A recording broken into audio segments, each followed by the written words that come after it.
Good evening friends. Welcome to markets at close. So ఈరోజు మన closing చూసుకుంటే కనుక మార్కెట్ ఒక రెడ్ క్యాండిల్ రావటం చూసాం నిఫ్టీలో. సో నిన్న US markets first day of 2024 దగ్గర ట్రేడ్ అవటం చూసాం. సో బార్క్లేస్ బ్యాంక్ ఏదైతే ఉందో అది యాపిల్ని డౌన్ గ్రేడ్ చేయడం తోటి అక్కడ there is a lot of selling and technology. So Apple లాంటి స్టాక్స్ 4% పర్సన్ చూసాం. In fact Nasdaq as a indices almost 1.7% కూడా డౌన్ అవటం చూసాం. సో డెఫినెట్లీ మన మార్కెట్స్ మీద స్పిల్ ఓవర్ ఎఫెక్ట్ ఉంటుంది కాబట్టి ఈరోజు there was a big sell off in technology stocks. So మనకి నిఫ్టీ ఐటీ చూసుకుంటే కనుక almost close to about 800-850 points percent చూసాం. సో పర్సెంటేజ్ వైజ్ చూసుకుంటే కనుక ఇట్స్ మోర్ దాన్ 2.3% దాకా పర్సన్ చూసాం. సో దాని ఎఫెక్ట్ క్లియర్లీ నిఫ్టీలో మనకు కనపడుతుంది. వాటితో పాటు there are some other sectors which have taken Nifty down. So మనకి స్టాక్స్ ఏవైతే బిగ్ సెల్ ఆఫ్ కి గురైనాయో వాటిల్లో మనం చూస్తే కనుక of course total IT space stocks like Infosys కానీ, విప్రో కానీ, హెచ్సిఎల్ టెక్ కానీ, టీసీఎస్ కానీ ఏవైతే నిఫ్టీ కాంపోనెంట్స్ లో ఉన్నాయో వాటిలో ఒక బిగ్ సెల్ ఆఫ్ రావటం చూసాం. అండ్ ఈ సెల్ ఆఫ్ ని కొంచెం అదానీ ట్విన్స్ కాంపన్సేట్ చేశాయని చెప్పొచ్చు. ఇక లాస్ట్ లో మనకి చూస్తే కనుక అరౌండ్ 2-2:30 టైంలో బజాజ్ ఆటో నుంచి కూడా ఒక న్యూస్ రావటం చూసాం. సో జనవరి 8th రోజు they are going to buy back the shares అని ఒక న్యూస్ రావడం తోటి ఇన్ఫాక్ట్ బజాజ్ ఆటో కూడా హైయెస్ట్ గెయినర్ నిఫ్టీలో అని చెప్పుకోవచ్చు, which has gone up by 4%. Otherwise most of the auto stocks weakness కొనసాగుతున్నాయి. నిన్న మొన్న ఏదైతే సెల్ ఆఫ్ చూసాంలో వాటిల్లో ఇంకా కొంచెం గివప్ చేసే గెయిన్స్ అని చెప్పుకోవచ్చు. అండ్ అదానీ ట్విన్స్ మెయిన్ గా కాంట్రిబ్యూట్ చేయడానికి రీజన్ ఏంటంటే సుప్రీం కోర్టులో ఒక క్లీన్ షీట్ రావటం. అదే మనందరికి తెలిసిందే. ఈరోజు వర్డిక్ట్ ఉంది కాబట్టి సో అది కొద్ది దోహదపడింది అని చెప్పొచ్చు. అదర్వైజ్ ఈవెన్ మెటల్స్ లో కూడా దేర్ వాజ్ మెల్ట్ డౌన్ అని చెప్పొచ్చు ఈరోజు. సో క్లియర్లీ లాస్ట్ 2 days గా సెక్టర్ రొటేషన్ అనేది జరుగుతుంది. Pharma space except for Biocon లాంటి స్టాక్స్ తప్ప అన్ని కూడా కొద్దిగా కన్సాలిడేట్ అయ్యాయని చెప్పొచ్చు ఈరోజు, నిన్న మొన్న ఏదైతే ఒక బిగ్ గెయిన్స్ వచ్చినాక. సో ఓవరాల్ గా మనం చూసుకుంటే కనుక నిఫ్టీ అబౌట్ 140-150 పాయింట్స్ క్లోజ్ అవటం చూసాం. అండ్ బ్యాడ్ థింగ్ ఏంటంటే నిన్నటి లో కింద క్లోజ్ అవటం చూసాం. సో నిన్నటి లో చూస్తే కనుక 21,555, సో దాని కింద 21,526 దగ్గర క్లోజ్ అవటం చూసాం. సో లో మనం చూస్తే కనుక that psychological barrier of 21,500 hit అవటం చూసాం. మనకి ఇక్కడ నుంచి చూస్తే కనుక వి ఆల్ నో, నిన్న కూడా మనం చెప్పుకోవడం జరిగింది సెల్ ఆన్ ర్యాలీస్ గా నిఫ్టీ రావటం వచ్చిందని. అండ్ ప్రాబ్లీ 21,258 ఏదైతే 20-day మూవింగ్ యావరేజ్ ఉందో that would act as a big support ఇప్పుడు. సో ఆల్ ఇన్ ఆల్ కొన్ని ఇంపార్టెంట్ సపోర్ట్ పాయింట్స్ అయితే బ్రీచ్ అవటం చూసాం. సో ఇది సస్టైన్ అవుతుందా, పుల్ బ్యాక్ అవుతుందా, లేదంటే కన్సాలిడేట్ ఉందని 2 రోజులు మనకు తెలుస్తుంది. ఇన్ఫాక్ట్ ఈరోజు బ్యాంక్ నిఫ్టీ ఎక్స్పైరీ ఉంది కాబట్టి బ్యాంక్ నిఫ్టీ కొంచెం అవుట్ పర్ఫార్మ్ చేసిందని చెప్పొచ్చు. సో మనకి అఫ్ కోర్స్ నిన్నటి బిగ్ ఫాల్ తర్వాత ఈరోజు లో నుంచి పుల్ బ్యాక్ రావటం చూసాం. బ్యాంక్ నిఫ్టీ హై చూస్తే కనుక 47,796, అదే ఓపెన్ కూడాను.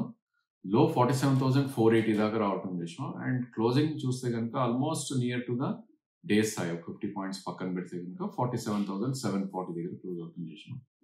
అంటే లో నుంచి చూస్తే కనుక ఆల్మోస్ట్ 280 పాయింట్స్ రికవర్ అయింది బ్యాంక్ నిఫ్టీ. మేబీ ఇది ఎక్స్పైరీ వల్ల ఒక రీజన్ కావచ్చు, బికాస్ ఈరోజు ఆప్షన్స్ వీక్లీ ఎక్స్పైరీ అవన్నీ ఉంటాయి కాబట్టి. అదేవిధంగా మనం చూస్తే కనుక 20-day మూవింగ్ యావరేజ్ కూడా నియర్ బై రావటం చూసాం. So 47,383 20-day moving average. And ఈ రోజు లో చూస్తే కనుక 47,481. సో ఎప్పుడు కూడా మనకి 20-day మూవింగ్ యావరేజ్ దగ్గరకు వస్తే కనుక షార్ట్ టర్మ్ ట్రేడర్స్ ఎవరైతే ఉంటారో they will try to buy. So అది రోజు మనం క్లియర్లీ బ్యాంక్ నిఫ్టీలో గమనించాం. సో పుల్ బ్యాక్ ఇంకా వస్తుందా, మేబీ ఛాన్స్ ఉంది. ఎందుకంటే ఆల్రెడీ ఒక లో చూసింది కాబట్టి ఒక పుల్ బ్యాక్ వస్తే 48,091 దాకా కూడా వెళ్ళే ఛాన్స్ ఉంది. అంటే ఇక్కడ నుంచి కూడా ఒక 300-350 పాయింట్స్ పైకి వెళ్ళే ఛాన్స్ ఉంది.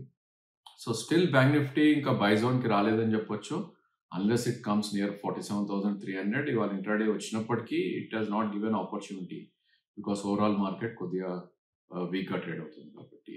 ఇక పుట్ కాల్ రేషియో విషయానికి వస్తే కనుక నిఫ్టీలో చూస్తే కనుక 1.14 నుంచి 0.85 దాకా రావటం చూసాం. సో దీన్ని బట్టి మనకు అర్థమవుతుంది ఏంటంటే ఆప్షన్స్ డేటా కూడా మనం చూస్తే కనుక 21,300 కాల్ పుట్ రైటింగ్ అనేది ఎక్కువ జరిగింది. అంటే 21,300 దగ్గరికి వస్తే కనుక people are willing to buy. అదేవిధంగా 22,000 అండ్ 21,800 కాల్ రైటింగ్ అనేది ఎక్కువ జరిగింది. అంటే మంత్ ఎండ్ వరకు జనరలీ ట్రేడర్స్ ఏమనుకుంటున్నారంటే 21,300 నుంచి 22 వరకు రేంజ్ లో ట్రేడ్ అయ్యే ఛాన్స్ మనకు కనిపిస్తుందని ట్రేడర్ పర్సెప్షన్ అనమాట. Similarly bank Nifty put call ratio కూడా సబ్స్టాన్షియల్ గా తగ్గడం చూసాం. సో 0.87% ఉన్నది బ్యాంక్ నిఫ్టీ ఆల్మోస్ట్ మనకి 0.5 దాకా కూడా వచ్చేయడం చూసాం. సో ఇంప్లాయిడ్ వాలటాలిటీ కూడా చాలా పడింది. 16 నుంచి ఆల్మోస్ట్ 15.9 దాకా రావడం చూసాం. సో దీన్ని బట్టి అర్థమవుతుంది ఏంటంటే there is some long unwinding and probably కొంచెం షార్టింగ్ కూడా ఇండిసెస్ జరుగుతుందని ఒక ఫీల్ వస్తుంది. అండ్ సేమ్ థింగ్ మనకు చూస్తే కనుక ఈవెన్ నిఫ్టీలో కూడా సేమ్ థింగ్ మనం అబ్జర్వ్ చేసాం. Some shorting is happening, but again ఆ షార్టింగ్ ఆఫ్సెట్ చేయడానికి మేబీ సమ్ ఫ్యూచర్ స్టాక్స్ ఏవైతే ఉన్నాయో వాటిల్లో కొద్దిగా లాంగ్ బిల్డప్స్ అవుతుంది చూస్తున్నాం. ఎస్పెషలీ ఫార్మాలో they was a very very good long buildup. So అది ఉంటుందా ఉండదా. ఇన్ఫాక్ట్ బిగ్ డాడీ రిలయన్స్ కూడా ప్రాబ్లీ కొంచెం లాంగ్ కి బిల్డ్ అవుతుంది చూసినాం. ఇక మనకి నిఫ్టీ ఫ్యూచర్స్ జనవరి ఫ్యూచర్స్ ప్రీమియమ్స్ చూస్తే కనుక 21,600 మనకి క్యాష్ లో ఉంటే కనుక 21,736 మనకి ఫిబ్రవరి ఫ్యూచర్స్ ఉంది. సో దీన్ని బట్టి అర్థమయ్యేది ఏంటంటే ఆల్మోస్ట్ మనకి 90 పాయింట్స్ జనవరి ఫ్యూచర్స్ లో ప్రీమియం చూస్తున్నాం and close to about 200 points మనకి ఫిబ్రవరి ఫ్యూచర్స్ చూస్తున్నాం. సో ఇది గణనీయంగా తగ్గడం చూసాం. లాస్ట్ 2 days గా మనం చూస్తే కనుక it was about 250 points January futures and almost 350 points February futures. So దీన్ని బట్టి కూడా మనకి ఒక లాంగ్ అన్వైండింగ్ అనేది జరుగుతున్నట్లు తెలుస్తుంది. అండ్ ఎఫ్ఐఎస్ చూస్తే కనుక కొద్దిగా బయింగ్ చేస్తున్నప్పటికీ ప్రాబ్లీ కొద్దిగా కొన్ని స్టాక్స్ లో కూడా ఈక్వల్లీ అన్వైండ్ చేస్తున్నారని ఒక ఇండికేషన్ వస్తుంది. అండ్ ఇంకా ఎఫ్&ఓ స్పేస్ లో చూస్తే కనుక it was like metals melt down అని చెప్పొచ్చు. Right from stocks like NALCO కానీ హిండాల్కో కానీ ఇవన్నీ కూడా జేఎస్డబ్ల్యూ స్టీల్, టాటా స్టీల్ ఇవన్నీ కూడా ఒక మంచి డౌన్ఫాల్ రావడం చూసాం. ఆల్మోస్ట్ 6% నుంచి 2% వరకు అన్ని కూడా కరెక్ట్ అవుతుంది చూసాం. ఇక ఎఫ్&ఓ స్పేస్ లో చూస్తే కనుక Biocon which was the weakest stock అది ఈరోజు పెరగటం చూసాం. ఆల్మోస్ట్ క్లోజ్ టు 6% పెరిగింది. దాని తర్వాత next best performer was Bandhan bank.